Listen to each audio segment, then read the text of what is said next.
Assalamualaikum warahmatullahi wabarakatuh. Perkenalkan, nama saya Arif Rahman Hakim dari kelas TL3B dengan NIM 1901040023. Di sini saya akan mempresentasikan tentang sistem pengambilan keputusan pada mata kuliah manajemen industri yang diambil oleh Bapak Ganjar.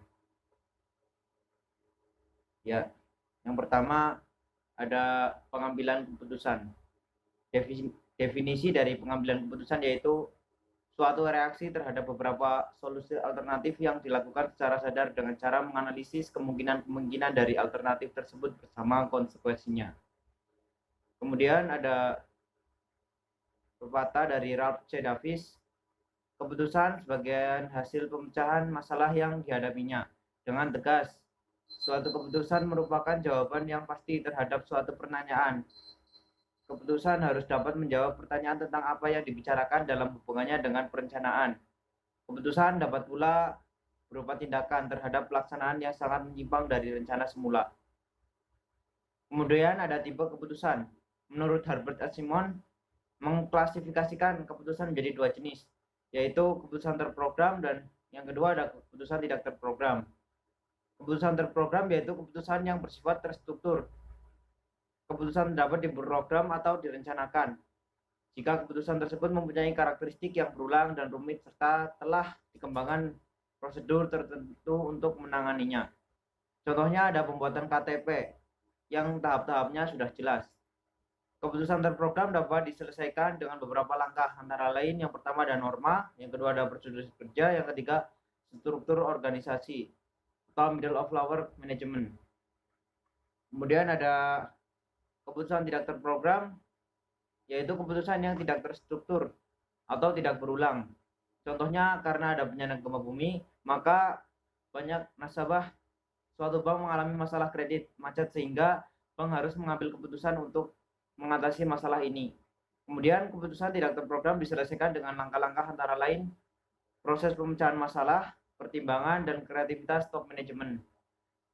Kemudian ada kepastian resiko dan ketidakpastian. Dalam proses pengambilan keputusan secara ilmiah harus dilakukan langkah-langkah yang logis dalam pertimbangan membuat keputusan. Resiko yang akan muncul berkaitan dengan keputusan harus dipertimbangkan untung dan ruginya. Kondisi ketidakpastian di masa mendatang juga perlu diestimasi berdasarkan tren atau pola kejadian di masa mendatang. Kemudian ada pendekatan rasional dalam pengambilan keputusan. Langkah-langkah dalam pendekatan rasional dapat dilihat dari beberapa pandangan. Yang pertama ada meneliti situasi, dilakukan untuk melakukan analisis kebutuhan dan mendefinisikan masalah. Yang kedua ada mengembangkan alternatif pemecahan. Seseorang pemimpin atau manajer dituntut untuk kreatif dalam mencari alternatif terhadap penyelesaian masalah. Contohnya, keputusan untuk mendapatkan bahan baku perlu dicari informasi sebanyak mungkin tentang supplier atau pemasok material tersebut. Yang ketiga ada menganalisis alternatif. Alternatif dengan skor paling tinggi untuk setiap kriterianya merupakan alternatif terbaik. Kemudian proses pemilihan alternatif pemecahan masalah merupakan proses divergen untuk menemukan solusi terbaik untuk mengatasi permasalahan yang ada. Yang selanjutnya ada implementasi. Merupakan tahap yang paling sulit dalam proses pengambilan masalah atau pengambilan keputusan. Keputusan yang telah diambil oleh organisasi melalui mekanisme yang sah harus dilaksanakan oleh anggota organisasi walaupun keputusan itu tidak menyenangkan sebagian anggota. Yang selanjutnya ada follow up dan evaluasi.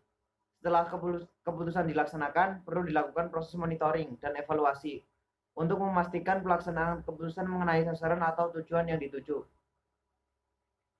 Selanjutnya ada alternatif pendekatan rasional. Ada beberapa alternatif pendekatan rasional, yaitu yang pertama ada model administratif, yaitu digunakan sebagai pijakan dalam pengambilan keputusan.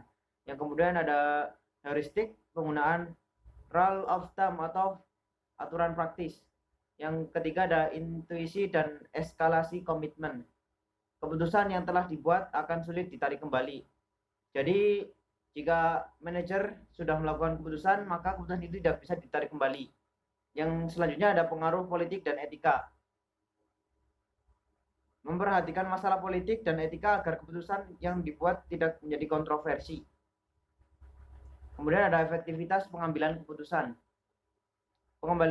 pengambilan keputusan tingkat individual. Pengambilan keputusan secara individual terkadang dibutuhkan untuk merespon sebuah permasalahan yang ada.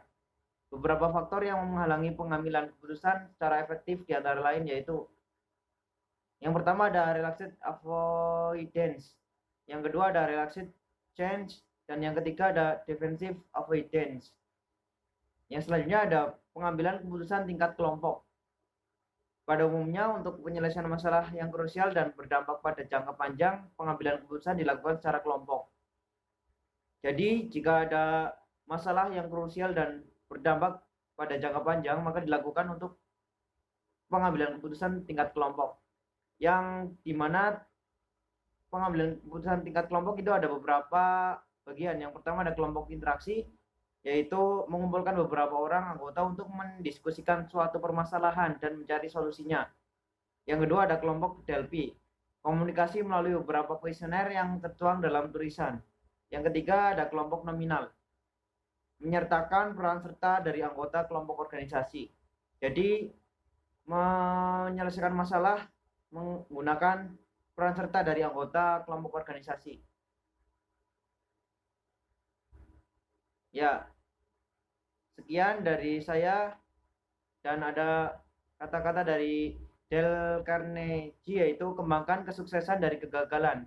Keputusan dan kegagalan adalah dua batu loncatan paling pasti menuju sukses. Sekian dari saya, bila banyak kesalahan dari saya diri sendiri dan bila ada kebenaran itu datangnya dari Allah Subhanahu wa taala. Terima kasih. Wassalamualaikum warahmatullahi wabarakatuh. Dan penerapan pada sistem pengambilan keputusan pada PT yang saya sedang magang yaitu manajer di line produksi. Jika ada kekosongan pada tiap line, maka karyawan dipindahkan ke line yang sedang bekerja. Itu merupakan suatu sistem pengambilan keputusan dari manajer tentang kreativitasnya, yaitu mengatur di mana tenaga yang dibutuhkan maka disalurkan pada tenaga yang sedang tidak digunakan. Selain itu, manajer juga memimpin jalannya briefing dan juga